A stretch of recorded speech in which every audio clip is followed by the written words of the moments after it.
के तमाम लोग हमारे साथ मौजूद हैं जो बताएंगे कि इनका मूड क्या है। देखिए, मुद्दा वही है जो पहले था, देश को एक करना है। इन्होंने कहा था महिला को सुरक्षा देंगे।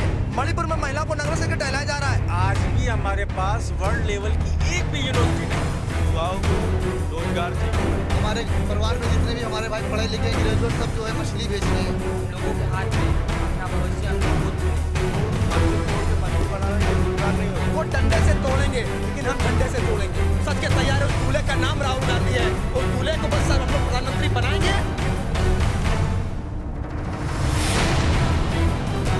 लखनऊ नवाबों की नगरी जिसे मेहमान नवाजी के लिए जाना जाता है, नवाबों की नगरी जिसे व्यंजनों के लिए जाना जाता है, और नवाबों की ही नगरी ऐसी है जो दिल्ली की गद्दी का रास्ता तय करती है। आज हम बात करेंगे, लखनऊ के तमाम लोग हमारे साथ मौजूद हैं जो बताएंगे कि इनका मूड क्या है, क्या मुद्दे इस बार चुनाव में रहने वाले हैं। क्योंकि कहा जाता है कि राजधानी लखनऊ जो तय करता है वहीं दिल्ली में सत्ता में काबिज होता है। तो तमाम लोग हैं। सर, आपका हमारे साथ बहुत स्वागत है। क्या मुद्दे हैं इस बार चुनाव के आपके? देखिए, मुद्दा वही है जो पहले था, देश को एक करना है, देश को मजबूत करना है। जिस तरीके से 10 सालों से लगातार मोदी जी ने इस देश को, पहले जो होता था कि अलग अलग छोटे छोटे गुटों में बटे हुए रहते थे, कोई खालिस्तान बनाता था, कोई पाकिस्तान बनाता था, तो इस तरीके की बातें हुआ करती थी। तो एकदम से 2014 में एक क्रांतिकारी नेता ने अपना जो है पदार्पण किया। गुजरात से उठकर देश के प्रधानमंत्री के रूप में जब आया तो लोगों को लगा कि इनके ऊपर विश्वास किया जाए और प्रधानमंत्री के रूप में इनको चुन कर देखा जाए। और जब चुन कर देखा जनता ने, तो देखा कि 14 से लेकर 19 तक जब ये सरकार चली तो देश जो है बिल्कुल पटरी पर आ चुका था, देश मजबूत हो चुका था, विकास की तरफ बढ़ चुका था। और उसके बाद 19 के बाद जब चुनाव हुआ तो फिर यही हुआ कि जनता ने फिर से मोदी जी पर भरोसा किया। और इस बार तीसरी बार भी देश चाहता है कि उसी के हाथ में कमान दिया जाए जो देश को मजबूत कर रहा है, देश को विकास की तरफ ले जा रहा है। तीसरी बार मोदी जी 73 साल के हो गए हैं, तीसरी बार आप उनको चुनने की बात करते हैं। 18 साल का युवा है, वो सवाल करना चाहता है। देश का युवा अग्निवीर बनेगा और 73 साल का व्यक्ति एक बार अपने लिए फिर मौका मांग रहा है। ये देर के लिए शमशान करने वाला विषय है। एक युवा पूछ रहा है कि मोदी जी ने कहा था हर साल 2 करोड़ युवाओं को रोजगार देंगे। 10 साल से इनकी सरकार है, 20 करोड़ रोजगार कहाँ है? इन्होंने कहा था महिला को सुरक्षा देंगे। मणिपुर में महिला को नंगा करके टहलाया जा रहा है, ये सुरक्षा है। कहा था किसानों की आय को दुगनी करेंगे। किसानों आत्महत्या करने में मजबूर हैं। सबसे ज्यादा आत्महत्या किसी ने करी तो किसान इनकी सरकार में करी है। 700 किसानों की शहादत हो जाती है, प्रधानमंत्री चुप्पी तोड़ देते हैं, कुछ बोलते नहीं है। कहते हैं आतंकवादी है, खालिस्तानी है, पाकिस्तानी है। जब चुनाव हो जाता है तो यही इनके किसान इनके भाई हो जाते हैं। ये दोगले चरित्र के लोग हैं। ये देश का प्रधानमंत्री झूठा है। आपके सवाल का जवाब लेते हैं। बड़े सवाल, गंभीर सवाल खड़े किए हैं ये देश के युवा। इनका मुद्दा और इनका कोई भी सवाल जो है बेमानी है, क्योंकि इन्होंने सवाल बहुत गिना। मैं इनसे एक सवाल करना चाहूँगा कि 2022 में आपने देखा कि प्रियंका गांधी बहुत ही जोर शोर से आई, कॉल हाउस को सजाया गया, करोड़ों रुपए खर्चा किया गया कि अब जहाँ प्रियंका गांधी यहाँ रहेंगे और प्रदेश की बागडोर संभालेंगी। और स्कूटी बांटने के बाद, मोबाइल बांटने के बाद, लैपटॉप के बाद लड़की हूँ लड़ सकती हूँ का नारा दिया। लेकिन हुआ क्या कि प्रदेश की जनता ने जैसे ही आई थी, इनका सामान भी नहीं खुल पाया तो इनको वापस किया। और उसके बाद ये हुआ कि दोबारा इन्होंने उत्तर प्रदेश की तरफ झांका भी नहीं। तो क्या इसका मतलब है कि उत्तर प्रदेश में सब सही हो गया? जवाब लाजमी है। मैंने रोजगार पे सवाल किया, मैंने बेरोजगारी पे सवाल किया, मैंने महिला सुरक्षा पे सवाल किया, बिल्कुल चुप पलट दिया। ये मोदी से प्रेरित है कि सवाल आप रोजगार पे करोगे हम हिंदू मुसलमान करने लगेंगे, हम महिला सुरक्षा पे करेंगे तो मंदिर मस्जिद करने लगेंगे। आप मुझे बताएं पहला चरण हुआ ये मुसलमान पे आ गए, दूसरा चरण हुआ तो मंगलसूत्र पे आ गए, तीसरे चरण में रोने लगेंगे मन से। आप देखिएगा, भाइयों बहनों एक बार मुझे और मौका दे दो, मैं देश की सेवा करने आया हूँ, देश को बेचने आया हूँ। ये नरेंद्र मोदी का स्तर है। हर शौचालय के बाद नरेंद्र मोदी की तस्वीर मिलेगी, लेकिन किसी यूनिवर्सिटी और कॉलेज के बारे की तस्वीर नहीं मिलेगी। ये शर्मनाक है, निंदनीय है। इस बार के चुनावी मुद्दे असल में क्या होने चाहिए? तमाम राजनीतिक दल अपनी अपनी बातों को लेकर जनता के बीच जा रहे हैं। देखिए, इस बार क्या हमेशा ही चुनाव का एक ही एजेंडा होना चाहिए, विकास। और विकास किस तरह का विकास? कि शिक्षा का विकास। कितनी यूनिवर्सिटियां कायम हो रही हैं। हम आज कागज़ों में तो हम बता रहे हैं कि 146 यूनिवर्सिटियां बन गई, लेकिन आज भी हमारे पास वर्ल्ड लेवल की एक भी यूनिवर्सिटी नहीं है। जो थी उनको मिटाया जा रहा है। जो पिछले अलीगढ़ मुस्लिम यूनिवर्सिटी, उसमें एक अजीब सा कम्युनल माहौल खड़ा किया जा रहा है। जेएनयू, उसका रोज नए नए डिस्प्यूट निकल के आ रहे हैं। कभी वहाँ पे टुकड़े टुकड़े गैंग, कभी कुछ नाम दिया जाता है।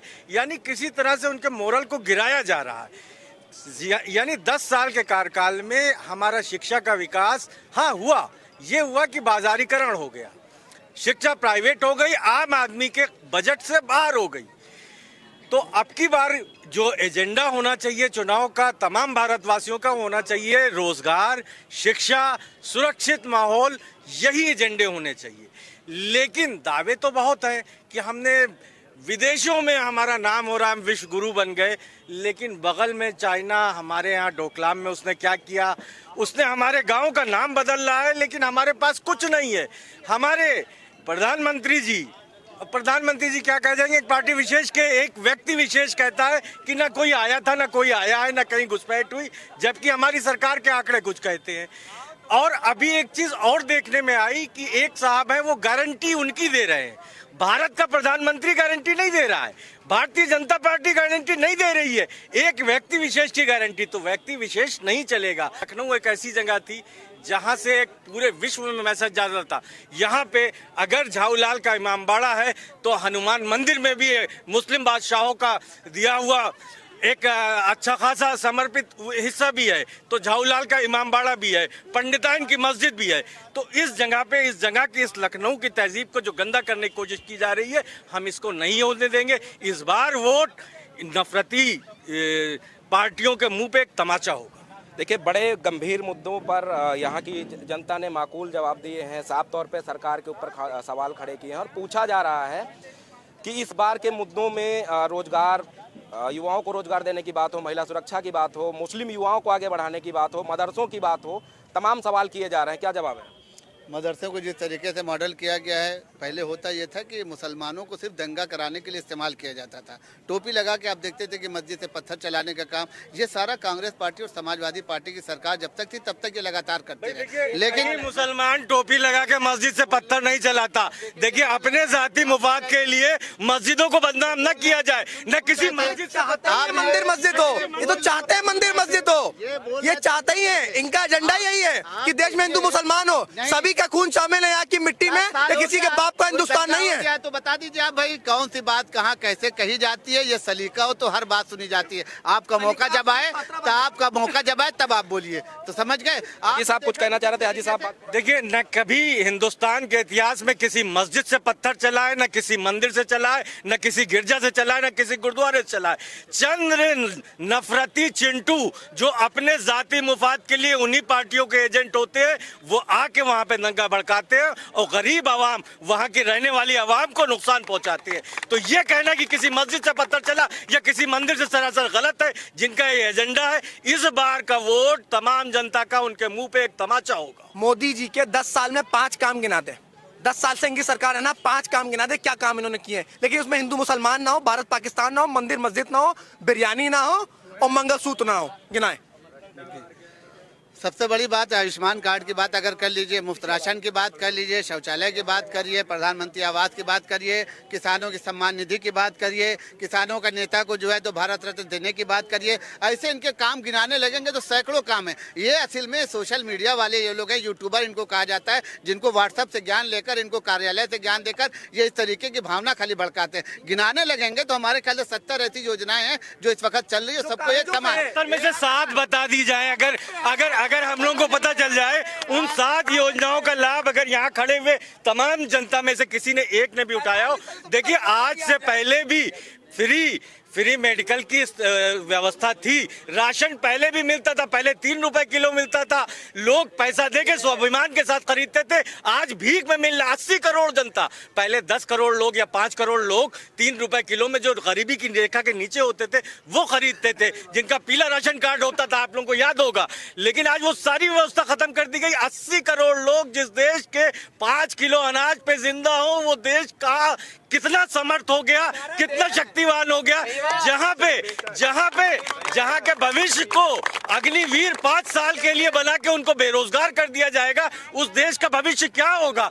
जहां अधिकतर युवा है, जहां सबसे बड़ी विश्व की आबादी युवा है, वहां पे युवाओं को रोजगार ना हो। कहा गया 2 करोड़ रोजगार प्रतिवर्ष देने का वादा, क्यों नहीं वो तो बताते कि हमने 10 सालों में कितने करोड़ लोगों को रोजगार दिया। अब पकौड़े तलने रोजगार हो गया, कहीं पे अजीब उल जलूल बातें होती है। युवाओं से ही पूछ लेते हैं। हाजी साहब ने तमाम सवाल किए हैं, कितना आप हाजी साहब से सहमत? हम तो काफ़ी सहमत है। जैसे उन्होंने ये बोला कि युवाओं को रोजगार चाहिए, ठीक है, तो जैसे इन्होंने बोला कि रोजगार बढ़ रहे हैं। एक रोजगार गिना दिए हमें 60, जैसे 80 बोले तो 60 गिनाइए, तब हम माने रोजगार बढ़ रहे हैं ना। मस्जिद तोड़ के मंदिर बना रहा है, ये रोजगार नहीं होता, ठीक है। उससे क्या बेनिफिट मिलेगा? जो टेम्पू से जा रहा है उससे पैसा मिलेगा? कुछ नहीं मिलेगा। रोजगार बढ़ रहा है तो उसको दिखाइए ना, कहाँ रोजगार बढ़ रहा है बीजेपी की सरकार में। सिर्फ कह रहे हैं बढ़ रहा है, दिख तो नहीं रहा है रोजगार बढ़ रहा है। लखनऊ का क्या माहौल है? 2 करोड़ रोजगार उन्होंने देने को कहा था। हमारे पढ़े लिखे भाई जितने भी हैं, हमारे परिवार में जितने भी हमारे भाई पढ़े लिखे हैं, ग्रेजुएट, सब जो है मछली बेच रहे हैं। किसको क्या दिया? किसी को नौकरी नहीं मिल रही, सब बैठे हम लोग मछली बेचने का काम कर रहे हैं। तो खाली बातें हैं बस कि रोजगार मिल रहा है, रोजगार मिल रहा है, कुछ नहीं मिला। मछलियाँ बेच रहे हैं हम लोग पढ़े लिखे लोग। हाजी साहब, लखनऊ के बारे में कहा जाता है कि लखनऊ में जो राजनीति तय होती है वहीं राजनेता दिल्ली में काबिज होता है। तो इस बार का क्या माहौल लग रहा है? कई चुनाव आपने देखे, अभी तमाम लोग कह रहे थे कि 2014 के बाद ही हिंदुस्तान और उत्तर प्रदेश का विकास हुआ। लंबे अरसे से आप राजधानी में हैं, नवाबों की नगरी में हैं, पहले की सरकारें कैसी थीं?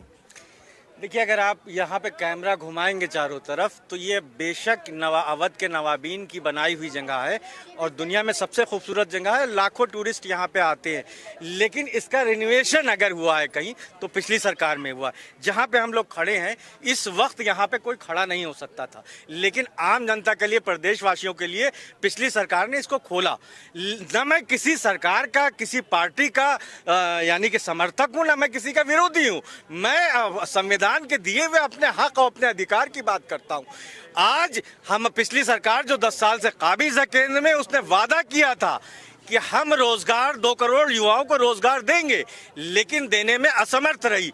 सरकारी स्कूलों के ऊपर एक पार्टी विशेष के लोगों का कई जगह पे बैनर लगा हुआ है, पोस्टर लगा हुआ है, उनके कब्जे हैं, उनको छुड़ाया नहीं जा सका। रही बात, हमारे प्रधानमंत्री जी ने कहा था कि एक हाथ में कुरान, एक हाथ में लैपटॉप, कंप्यूटर होगा। देखिए कितना अच्छा है कि एक बार उन्हीं ने ये कहा था और फौरन ही 30,000 36,000 मदरसों के ऊपर नोटिस आ गया कि उनका रजिस्ट्रेशन रद्द किया जाए। देखिए, हमने ये भी देखा, ये तो प्रदेश की बात हो गई। हम देश की हालात पे गौर करें कि मुस्लिम लड़कियों को हिजाब में यूनिवर्सिटियों में, कॉलेजेस में जाने नहीं दिया गया, उनका एग्जाम रद्द किया गया। तो क्या यही शिक्षा नीति थी? भाई, मोरल के तौर पे कि अगर हिजाब में एक औरत, एक लड़की क्या पहनेगी, किस तरह से कपड़ा पहनेगी, डिसाइड करने का भारत आजाद है। ये अधिकार उसके पास खुद है कि वो स्कर्ट पहनेगी कि नकाब ओढ़ेगी, कि साड़ी पहनेगी, कि सलवार सूट पहनेगी। तो फिर उसके हिजाब के ऊपर ऑब्जेक्शन क्यों?